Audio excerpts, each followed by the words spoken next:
नमस्कार साथियों, आप सभी का स्वागत है लूसेंट जी के 5000 PYQ में। आज हम देखेंगे टॉपिक वाइज हमारे लूसेंट में PYQ लगा रहे हैं हम।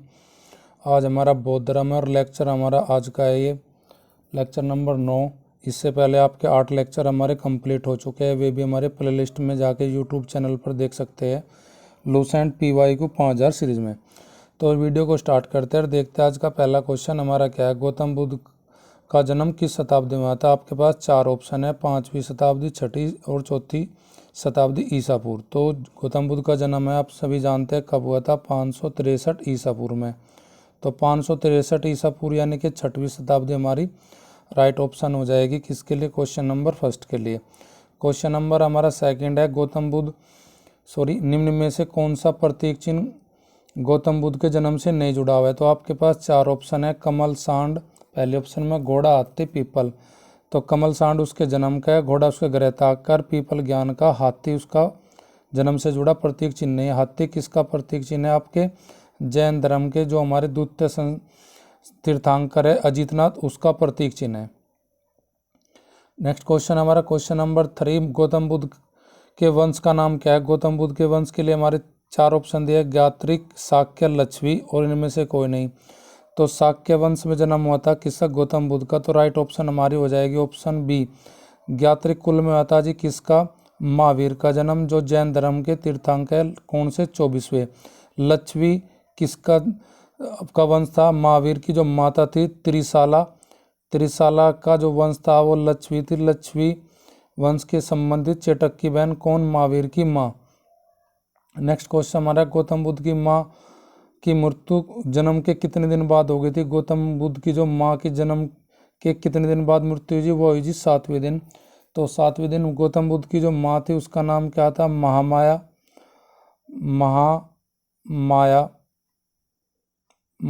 देवी था उसका नाम। और उसकी सौतेली माँ का नाम क्या था? प्रजापति गौतमी इसकी सौतेली माँ थी गौतम बुद्ध की। क्वेश्चन नंबर अगला 5वां में से पूछा गया है, निम्न में से कौन सा दृश्य गौतम बुद्ध ने कपिलवस्तु की सैर पर निकलने के बाद सबसे बाद में देखा था? तो इसमें बूढ़ा व्यक्ति, बीमार व्यक्ति, शिव, सन्यासी। तो पहला तो देखा था बूढ़ा व्यक्ति, दूसरे पर देखा था बीमार व्यक्ति और तीसरे पर देखा था शव और चौथे पर देखा था सबसे लास्ट में एक सन्यासी। तो उसका राइट ऑप्शन हो जाएगा ऑप्शन डी क्वेश्चन नंबर 5 के लिए। गौतम बुद्ध को ज्ञान की प्राप्ति किस माह में हुई? तो हमारे पास 4 ऑप्शन है, आषाढ़, फाल्गुन, वैशाख और ज्येष्ठ। तो वैशाख में हुई थी जी किसको ज्ञान की प्राप्ति? गौतम बुद्ध को। और वैशाखी के दिन ही, वैशाख जो हमारा माह है उसी के दिन, पूर्णिमा के दिन इसके ज्ञान की प्राप्ति हुई थी। इसी दिन इनका जन्म हुआ था, इसी दिन इनकी मृत्यु हुई थी। ये भी फैक्ट ध्यान रखने वाला कि गौतम बुद्ध का जन्म कब हुआ था? पूर्णिमा को हुआ था और ज्ञान की प्राप्ति पूर्णिमा को हुई थी और मृत्यु भी पूर्णिमा के दिन हुई थी। नेक्स्ट क्वेश्चन हमारा क्वेश्चन नंबर 7, गौतम बुद्ध ने अपना अंतिम उपदेश कहाँ दिया था? देखो प्रथम उपदेश तो हमें पता है सारनाथ में दिया गया था, पर लेकिन अंतिम उपदेश हमारा लूसेंट में नहीं दिया गया। पर लेकिन ये क्वेश्चन हमारा PYQ में आ चुका है, तो इसलिए इंपॉर्टेंट है। ऑप्शन हमारे पास सारनाथ है, बोधगया है, राजगीर है। सारनाथ में तो पहला उपदेश दिया था, इसलिए पहले ऑप्शन तो हमारी नहीं होने की इसके लिए, क्योंकि पहले ऑप्शन के लिए हमारा सारनाथ नहीं होने का, सारनाथ फर्स्ट के लिए होगा। बोधगया में ज्ञान की प्राप्ति हुई थी। और जो राजगृह में भी इसने नहीं दिया था, तो लास्ट दिया था कुशीनगर में दिया था जी। ज्ञान की प्राप्ति गौतम बुद्ध को किस वृक्ष के नीचे हुई थी जी? तो ऑप्शन हमारे पास 4 है, साल, पीपल, बरगद, शीशम। तो शीशम बरगद तो हमारी नहीं होने की, साल के नीचे हुई थी किसे? महावीर को। पीपल की यानी कि बोधि वृक्ष के नीचे हुई थी किसको? हमारे गौतम बुद्ध को। क्वेश्चन नंबर 9 देखते हैं, गौतम बुद्ध ने अपना उपदेश किस भाषा में दिए? ऑप्शन 4 है, मगधी, पाली, संस्कृत, इनमें से कोई नहीं। तो इसका राइट ऑप्शन हो जाएगा क्वेश्चन नंबर 9 के लिए पाली। बंग में किसने दिए थे? ये दिए थे जी महावीर ने, महावीर स्वामी ने मगधी में दिए थे। और संस्कृत में हमारे लिखे गए थे क्या? वेद, ऋग्वेद, यजुर्वेद, सामवेद, अर्थवेद। गौतम बुद्ध की मृत्यु कहाँ हुई थी? 4 ऑप्शन अब आपके पास है। क्वेश्चन नंबर 10 में श्रावस्ती, देवरिया, कुशीनारा, लुम्बिनी में जन्म हुआ था, यहाँ तो मृत्यु उसकी नहीं हुई थी। और सबसे ज़्यादा उपदेश कहाँ पे दिए थे? कौशल नगर की राजधानी श्रावस्ती में, ये भी नहीं होने का। तो इसकी जो मृत्यु थी कुशीनारा में हुई थी, और जो उत्तर प्रदेश के देवरिया जिले में पड़ते हैं। तो राइट ऑप्शन हमारी हो जाएगी ऑप्शन सी। कब हुई थी मृत्यु उनकी? 483 ईसा पूर्व में हुई थी। इनकी मृत्यु के ही बाद पहली बौद्ध संगति हमारी हुई थी, कहाँ पे, राजगीर में। नेक्स्ट क्वेश्चन हमारा है क्वेश्चन नंबर 11, बुद्ध के जन्म और मृत्यु की तिथि को डैश परंपरा के कैंटोन अभिलेख के आधार पर निश्चित किया गया। कैंटोन जो अभिलेख है वो किससे जुड़े है? तिब्बत, चीन, नेपाल, म्यांमार। 4 ऑप्शन में से हमारा जो राइट ऑप्शन हो जाएगा वो चीन से जुड़ी परंपरा के जो अभिलेख कैंटोन में, वहाँ से इसकी जन्म और मृत्यु का हमारा निश्चित की गई है, किसकी? गौतम बुद्ध की। क्वेश्चन नंबर 12, थेरवाद मत की पाली डैश सबसे पुराना पिटक है? हमारे पास 4 ऑप्शन है, विनय पिटक, सूत्र पिटक, अधिधम पिटक और पाली पिटक। तो इसका राइट ऑप्शन हो जाएगा हमारा थेरवाद जो मत है उसकी किससे जुड़ा हुआ है? हमारा जैन धर्म, सॉरी बौद्ध धर्म से। और उसके सबसे पुराना पिटक है जी हमारा पाली त्रिपिटक। क्वेश्चन नंबर हमारा 13 13 में हमसे पूछा क्या है? बौद्ध भिक्षुणियों के लिए बनाए गए भिक्षुणों और भिक्षुणियों के लिए बनाए गए नियमों का संग्रह किसमें किया गया है? सूत्र पिटक है हमारे ऑप्शन पहले, विनय पिटक और अधिधम पिटक, और इनमें से कोई नहीं। तो राइट ऑप्शन हो जाएगा क्वेश्चन नंबर 13 के लिए विनय पिटक में दिया गया। भिक्षुणु और भिक्षुणी के लिए जो संघ के जो नियम है वो किस में दिए गए? विनय पिटक में। क्वेश्चन नंबर 14, विश्व दुखों से भरा है का सिद्धांत बुद्ध ने कहाँ से लिया था? तो ऑप्शन 4 है उपनिषद, वेद, वेदांग, पुराण। तो राइट ऑप्शन हो जाएगा क्वेश्चन नंबर 14 के लिए उपनिषद से लिया था ये विश्व दुखों से भरा हुआ सिद्धांत का गौतम बुद्ध ने। अगला क्वेश्चन हमारे पास है सूत्र पिटक में कुल कितने निकाय है? ऑप्शन 4, 5, 6, 7। 4 ऑप्शन हमें गिवन है, तो उसका राइट ऑप्शन हो जाएगा ऑप्शन फर्स्ट। हमारी 4 हमारे दिए गए इसमें निकाय किसमें? सूत्र पिटक में। क्वेश्चन नंबर 16, बौद्ध भिक्षुओं का गीत दिया गया है किसमें?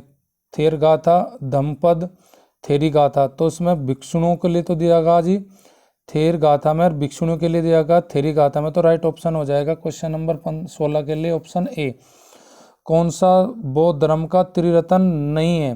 क्वेश्चन नंबर हमारा 17 है, तो उसमें पूछा गया कौन सा त्रिरत्न नहीं है बौद्ध धर्म का? तो त्रिरत्न हमारा बुद्ध भी है, धम्म भी है, संघ भी है, पर लेकिन सभा नहीं है। तो राइट ऑप्शन हमारा क्वेश्चन नंबर 17 का डी हो जाएगा। प्रथम बौद्ध संगति किस वंश के शासनकाल में हुई थी? प्रथम बौद्ध संगति हमारी कब हुई थी? गौतम बुद्ध की मृत्यु के जस्ट बाद, यानी कि 300 ईसा पूर्व, 383 ईसा पूर्व में। कहाँ पे हुई थी? राजगीर में थी। किसने अध्यक्षता करी थी इस समिति की? हमारी महाकश्यप ने करी थी। किसके काल में हुई थी? ये हमारी हुई थी किसके काल में? ये पूछा गया है हमें वंश के लिए, तो वंश हमारा हो जाएगा जो काल की यहाँ बात करेगा तो हिर्यक वंश के हमारे शासक थे। कौन थे? दूसरे में काला अशोक थे। पहले वाले में आपको कमेंट में करके बताना। दूसरे के लिए हमारे अशोक थे और चौथे के लिए हमारे कनिष्क थे। और पहले के लिए आपको बताना कि किस वंश के शासक थे। हिर्यक वंश के हमारे वो शासक थे। उस शासक का नाम आपको कमेंट में बताना प्रथम बौद्ध संगति के।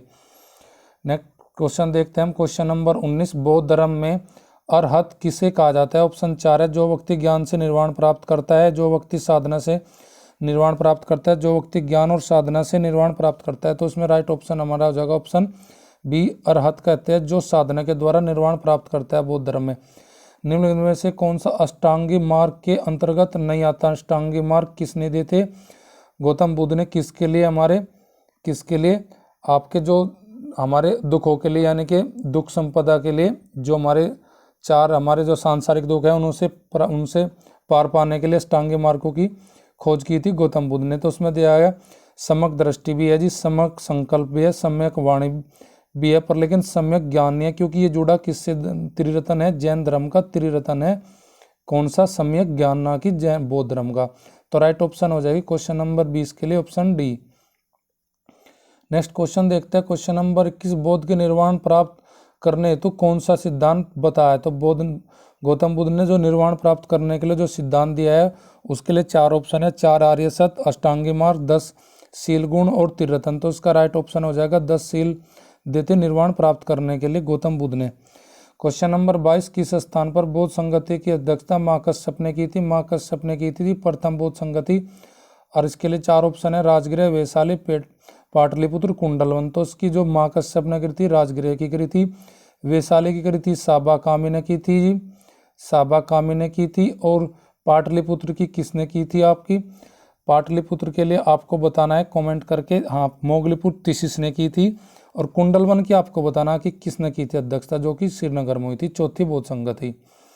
क्वेश्चन नंबर 23, भारत में उपासना की जाने वाली पहली मूर्ति संभवतः किसकी थी? ऑप्शन हमारे पास है महावीर, गौतम बुद्ध, भगवान विष्णु और इंद्र। तो इसका राइट ऑप्शन हमारा हो जाएगा गौतम बुद्ध। बौद्ध संघ में प्रविष्टि को क्या कहा जाता था? संपदा, उपसंपदा, उपसंहार और उपहार। तो इसमें उपसंपदा कहा जाता था बौद्ध संघ में प्रविष्टि को। और बौद्ध संघ में प्रविष्टि के लिए न्यूनतम आयु कितनी थी जी? हमारी 15 वर्ष थी जी। और लास्ट क्वेश्चन आ जाए, गौतम बुद्ध की प्रथम मूर्ति किस कला के तहत बनाई गई थी? तो 4 ऑप्शन आपके पास है, गांधार कला, मथुरा कला, हेलोनिस्टिक कला, इनमें से कोई नहीं। तो इसका राइट ऑप्शन क्वेश्चन नंबर 25 का जो प्रथम मूर्ति बनाई गई थी गौतम बुद्ध की, वो मथुरा कला के तहत बनाई गई थी। ये आपकी लिस्टिंग दी गई है। बौद्ध संगति बार बार पेपर में पूछी जाती है। बौद्ध संगति कौन सी पहली, दूसरी, तृतीय, इनका समय, इनका स्थान, इनकी अध्यक्षता और उनके किसके शासनकाल में हुई थी? अजात शत्रु पहले में हुई थी, जो मैंने आपको पूछा था। आज का क्वेश्चन हिर्यक वंश से जुड़ा हुआ है, अजात शत्रु हमारा। और यहाँ पे हमारे दिए गए लुसेंट की लिस्टिंग है, जिसमें मठ दिए गए, स्थान दिए गए और उनके राज दिए गए। तो आज का लेक्चर यहीं पे हम समाप्त करते हैं। नेक्स्ट लेक्चर में फिर मिलते हैं लेक्चर 10 में।